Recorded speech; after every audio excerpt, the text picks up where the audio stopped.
Hello students, how are you? Hope you are doing well. Now I am reading the question. A block moving up at theta equals to 30 degrees with the velocity 5 meter per second stops after zero point 0.5 seconds. What is the value of coefficient of friction? And the given options are option A 0.6, option B 0.5, option C 1.25 and option D none of these. So ये particular problem जो है based है on the basic concepts of laws of motion पे based है. जो equation हमने पढ़ रखी हैं उनमें से v equals to u plus a t एक पर्टिकुलर इक्वेशन हमारी यहाँ पे यूज़ होगी. इसके अलावा अगर कोई पर्टिकुलर ब्लॉक पे फोर्स लग रहे हैं तो उन फोर्सेस के आइडेंटिफिकेशन पे बेस्ड ये प्रॉब्लम है. तो फ्री बॉडी डायग्राम कैसे बनाया जाता है ये कंसेप्ट जो है यहाँ पे हमारे इस प्रॉब्लम से क्लियर हो जाएंगे. So let us try to solve this problem. सबसे पहले हमें इसमें देखना होगा क्या क्या इन्फॉर्मेशन हमें गिवन है. हमें सबसे पहले इसका एक डायग्राम बनाना होगा.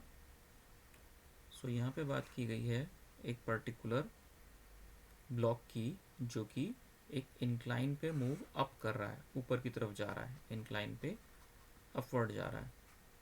एक ब्लॉक है इंक्लाइन पे अपवर्ड जा रहा है और वो इंक्लाइन 30 डिग्री एंगल बना रहा है विद द हॉरिजॉन्टल. ये ब्लॉक एक पर्टिकुलर इनिशियल वेलोसिटी से मूव करना स्टार्ट कर रहा है 5 मीटर पर सेकंड की और ये 0.5 सेकंड के बाद एक नई पोजीशन पे पहुंचता है जहाँ की ये स्टॉप हो जाता है, यानी इसकी फाइनल वेलोसिटी 0 हो जाती है. और इस प्रोसेस में इसको जो समय लगता है वो लगता है 0.5 सेकेंड्स. पूछा क्या गया है हमसे? पूछा गया है what is the value of coefficient of friction. Coefficient of friction जो है म्यू हमसे पूछा गया है क्योंकि ये मूवमेंट का केस है, मोशन का केस है. यहाँ ऑब्जेक्ट स्टेशनरी नहीं है, सो डेफिनेटली ये कोफिशिएंट ऑफ काइनेटिक फ्रिक्शन की बात यहाँ पे की जा रही है. अब हम यहाँ पे आइडेंटिफाई करते हैं कौन कौन से फोर्सेस जो हैं वो लग रहे हैं. अगर ये ब्लॉक जो है स्टेशनरी हो रहा है, रुक रहा है, then what are the possible reasons. क्या क्या पॉसिबल रीजंस जो यहाँ पे हैं. यहाँ पे हमें आइडेंटिफाई करना पड़ेगा कि एक्सेलरेशन जो है इसके लिए उसकी वैल्यू क्या है. सिंस क्लियरली हम यहाँ देख सकते हैं कि ऑब्जेक्ट की इनिशियल स्पीड जो है 5 मीटर पर सेकेंड है, फाइनल स्पीड 0 मीटर पर सेकेंड है. It means that it is a case of retardation. यहाँ पे रिटार्डेशन हो रहा है. अब उस रिटार्डेशन की वैल्यू हमें सबसे पहले कैलकुलेट करनी है.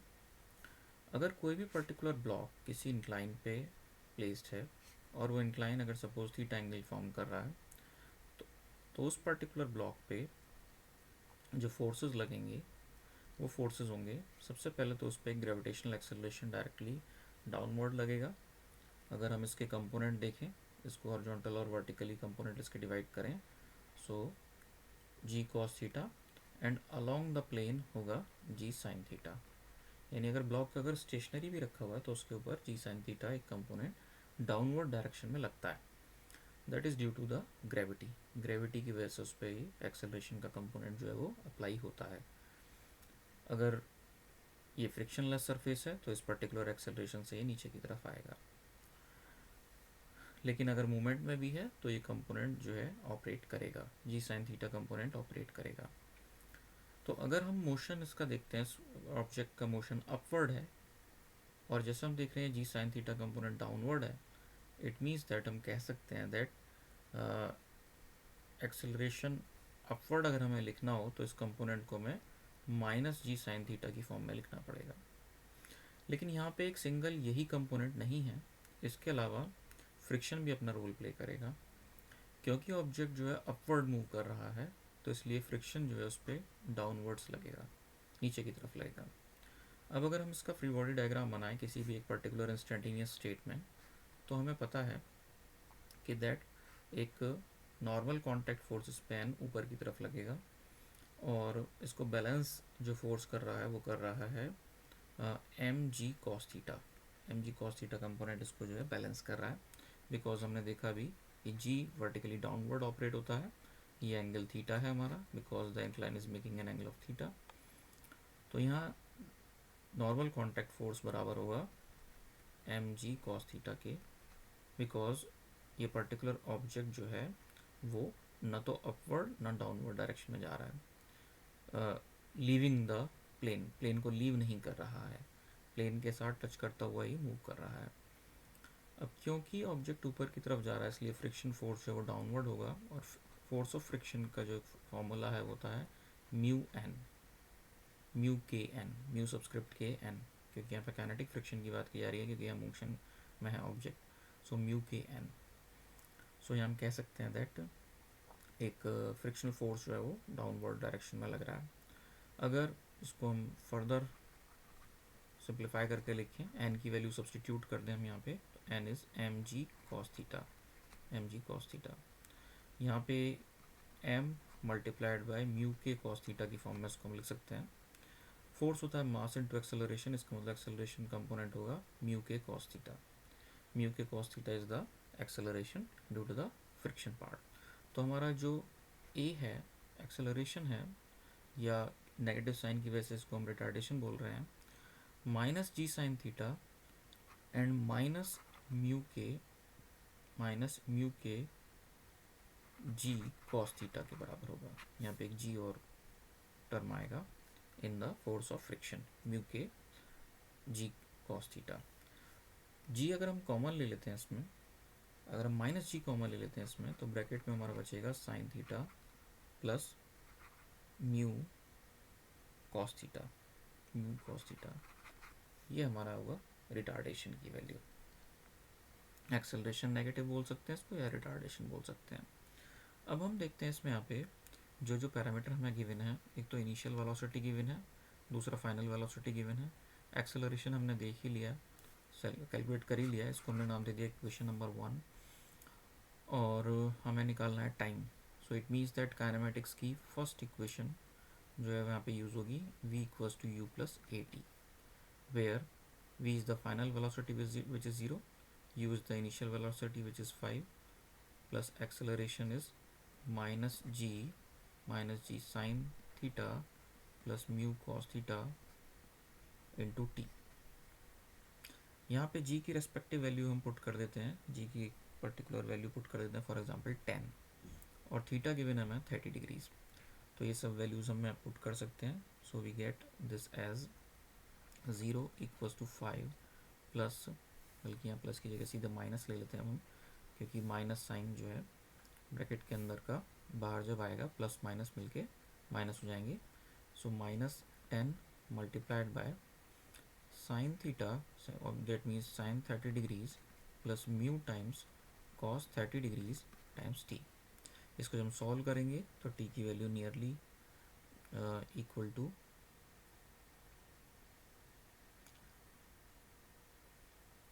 यहाँ पे टी की वैल्यू हमें गिवन है, टी की वैल्यू गिवन है 0.5 सेकेंड्स, तो टी की वैल्यू में पुट कर देंगे 0.5 सेकेंड्स। तो यहाँ से फिर म्यू हमारा आ जाएगा, mu is the only unknown here. So after solving it, ये इक्वेशन कुछ इस तरह से बनेगी हमारी, mu is equal to 1 minus sine 30 degrees divided by cos 30 degrees, जिसकी वैल्यू हमारी फाइनली आएगी 1/√3 which is equal to nearly 0.58 या नियरली कह सकते हैं 0.6। So we can say that option a is correct here, option a हमारा यहाँ पे करेक्ट होगा। So this is our final answer, हमारा फाइनल आंसर हमको होगा। Now let us move to another problem. A body of mass 3 kg hits a wall at an angle of 60 degrees and returns at the same angle. The impact time was 0.2 seconds. The force exerted on the wall is, and यहाँ पे एक diagram दिया गया है जिसमें कि एक particular arrow show किया गया है इनिशियल डायरेक्शन की फॉर्म में, और एक एरो जो रिफ्लेक्ट होकर शो किया गया है जो कि फाइनल डायरेक्शन को शो कर रहा है, और ये एरोज जो हैं वर्टिकल से या वॉल से 60 डिग्री एंगल्स बना रहे हैं, 60 डिग्री एंगल फॉर्म कर रहे हैं। पूछा गया है हमसे यहाँ पे force exerted on the wall. So यहाँ पे जो फॉर्मूला या कंसेप्ट हमारा यूज़ होगा वो यूज़ होगा F equals to m a, that is Newton second law of motion, या इसको हम कुछ इस फॉर्म में लिख सकते हैं m delta v by delta t, change in velocity upon change in time. So यहाँ पे चेंज इन टाइम हमें पता है 0.2 second, it is the impact time, and delta v हमें निकालना पड़ेगा यहाँ पे, क्योंकि ये 2 डायमेंशनल प्रॉब्लम है। यहाँ पे जो है एक्स और वाई डायरेक्शन में इसके कंपोनेंट लेने पड़ेंगे हमें इनिशियल और फाइनल वेलोसिटी के, क्योंकि यहाँ पे जो वेलोसिटी हमें गिवन है, the velocity given as 10 meter पर सेकेंड, डायग्राम से क्लियर है, डायग्राम में 10 मीटर पर सेकेंड क्लियरली विजिबल है।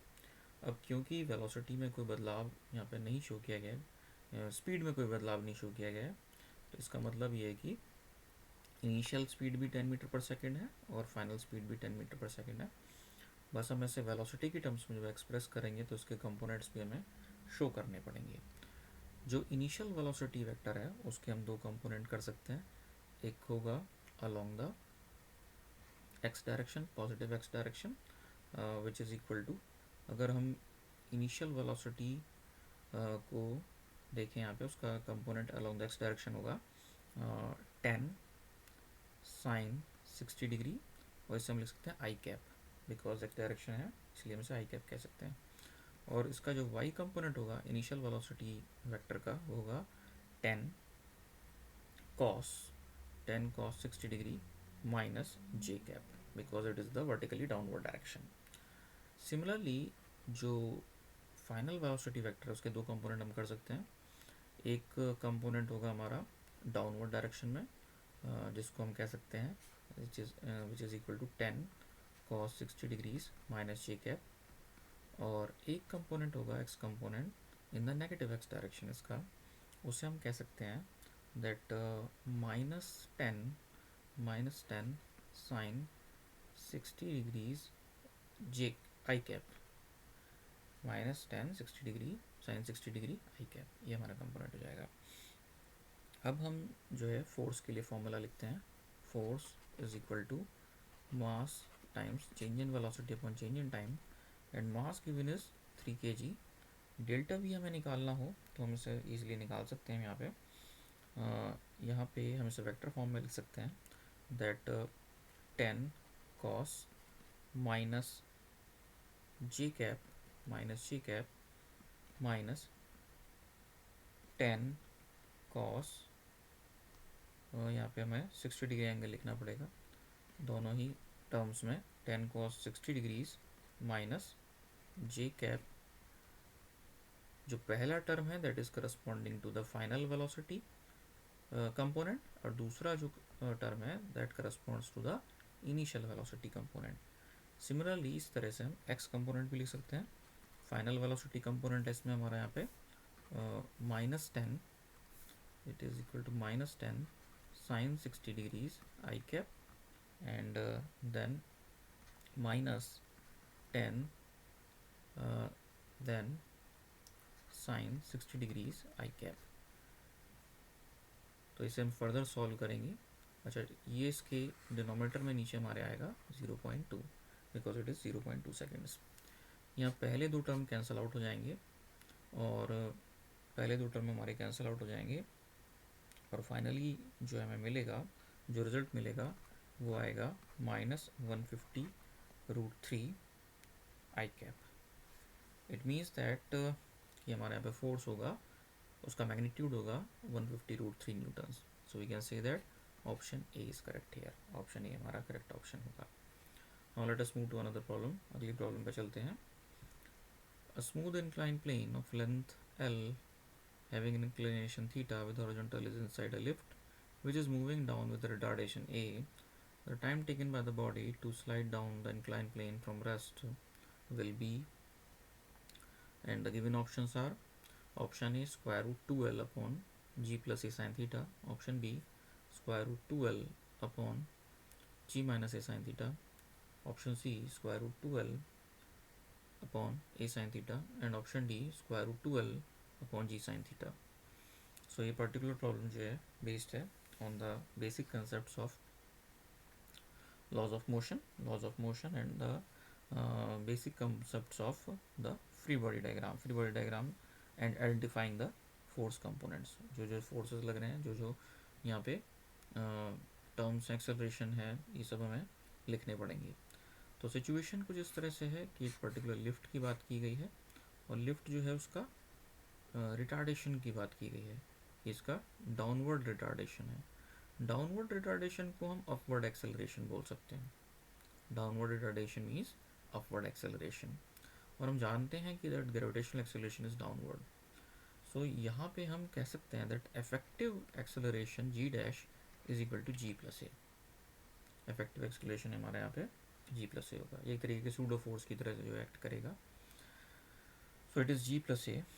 तो यहाँ पे एक्सेलरेशन डाउन द इंक्लाइन अगर हम देखें, यहाँ पे एक इंक्लाइन है इसके इनसाइड द लिफ्ट, और ऑब्जेक्ट जो है टॉप मोस्ट पॉइंट से नीचे की तरफ आ रहा है, और इस इंक्लाइन की लेंथ एल दी गई है, और ये इंक्लाइन थीटा एंगल बना रहा है।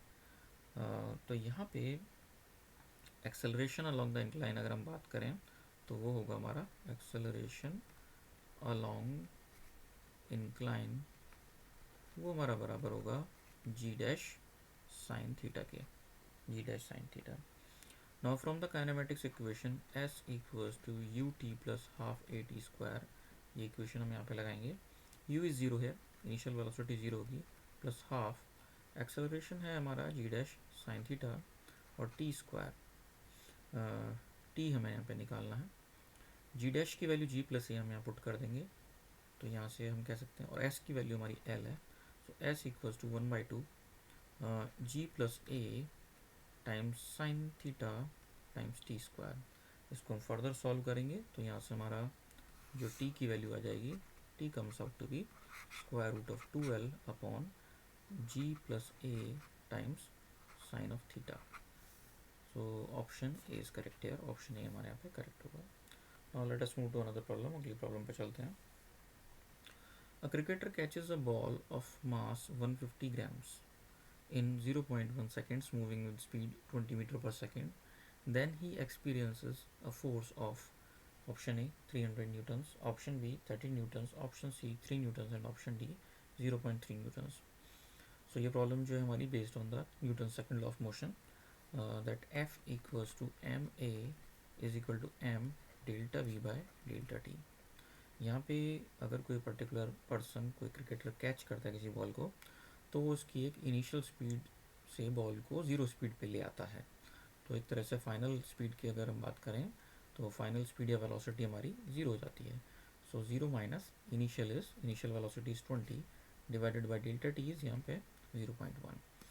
एम की वैल्यू हमें गिवन है 150 ग्राम्स, इसको किलोग्राम में कन्वर्ट करेंगे बाय डिवाइडिंग इट विथ 1000।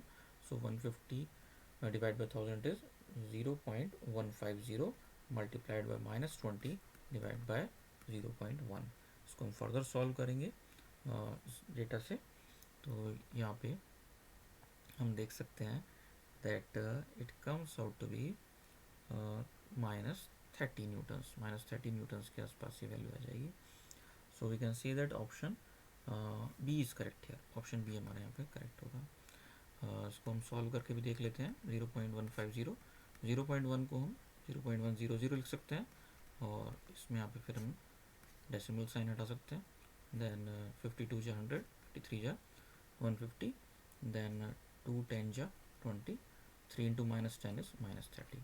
तो इस तरह से हम देख सकते हैं दैट द आंसर इज -30, क्योंकि यहाँ पे केवल मैग्नीट्यूड की बात की गई है, डायरेक्शन की बात नहीं की गई है। दैट इज़ वाई हम मैग्नीट्यूड वाइज कह सकते हैं कि that option b is correct here. So the final option b is correct here. Hope you understand this problem. Thank you.